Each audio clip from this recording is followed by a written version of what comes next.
धुळे जिल्ह्यातील दोंडाईचा येथील केशरानंद जिनिंगमध्ये कपाशी पिकावरील बोंडअळीचा प्रादुर्भाव रोखण्यासाठी कॉटन असोसिएशन ऑफ इंडिया आणि केशरानंद जिनिंग यांच्या संयुक्त विद्यमाने शेतकऱ्यांना कामगंध सापळ्यांचे वितरण करण्यात आले। यावेळी कष्टकरी महिला शेतमजुरांचाही पैठणी साडी देऊन सन्मान करण्यात आला। कार्यक्रमाला कॉटन असोसिएशन ऑफ इंडियाचे अध्यक्ष विनय कोटक आणि केशरानंद जिनिंगचे संचालक ज्ञानेश्वर भांबरे उपस्थित होते। त्यांच्या हस्ते शेतकऱ्यांना कामगंध सापळ्यांचे वितरण करण्यात आले। कार्यक्रमाची सुरुवात दीप प्रज्वलन, कापसाच्या रोपाचे पूजन आणि औक्षण करून अनोख्या पद्धतीने करण्यात आली।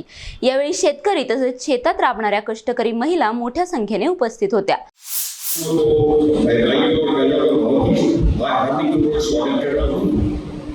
मैं बहुत खुशी है कि इतने सब किसान साथ में आके यहाँ आए हुए हैं और ये सब जो व्यवस्था अंग्रेजी ने की है उसको मैं सबसे पहला आभार मानता हूँ। और अंग्रेजी ने ये बहुत अच्छी मेहनत की है और बहुत सालों से वो किसानों की सेवा कर रहे हैं, उसके लिए मैं उसका अभिनंदन करता हूँ।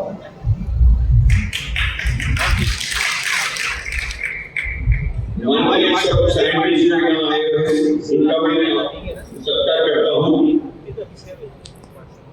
यहाँ के जो हमारे कॉटन एसोसिएशन के बोर्ड मेंबर्स हैं, ऑफिस बेरर्स हैं, कॉटन एसोसिएशन के मेंबर्स हैं, सबका मैं स्वागत करता हूँ।